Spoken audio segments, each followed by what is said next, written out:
of the most exciting scientific findings of the past half century has been the discovery of widespread trophic cascades.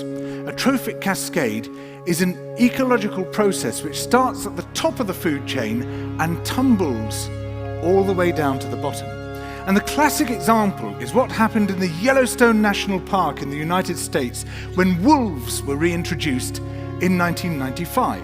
Now, we all know that wolves kill various species of animals, but perhaps we're slightly less aware that they give life to many others. Before the wolves turned up, they'd been absent for 70 years, that the numbers of deer, because there was nothing to hunt them, had built up in the Yellowstone Park, and despite efforts by humans to control them, they'd managed to reduce much of the vegetation there to almost nothing. They'd just grazed it away. But as soon as the wolves arrived, even though they were few in number, they started to have the most remarkable effects. First, of course, they killed some of the deer, but that wasn't the major thing. Much more significantly, they radically changed the behavior of the deer. The deer started avoiding certain parts of the park, the places where they could be trapped most easily, particularly the valleys and the gorges. And immediately those places started to regenerate. In some areas, the height of the trees quintupled in just 6 years.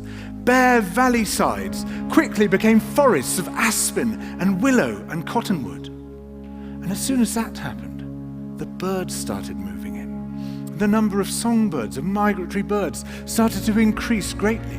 The number of beavers started to increase because beavers like to eat the trees. And beavers, like wolves, are ecosystem engineers. They create niches for other species.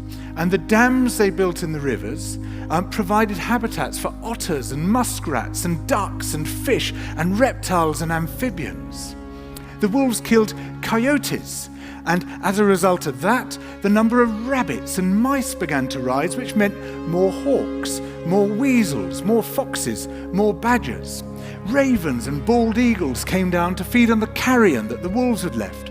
Bears fed on it too, and their population began to rise as well, partly also because there were more berries growing on the regenerating shrubs. And the bears reinforced the impact of the wolves by killing some of the calves of the deer. But here's where it gets really interesting. The wolves changed the behavior of the rivers. They began to meander less. There was less erosion. The channels narrowed, more pools formed, more riffle sections, all of which were great for wildlife habitats. The rivers changed in response to the wolves. And the reason was that the regenerating forests stabilized the banks so that they collapsed less often, so that the rivers became more fixed in their course. Similarly, by driving the deer out of some places and the vegetation recovering on the valley sides, there was less soil erosion because the vegetation stabilized that as well.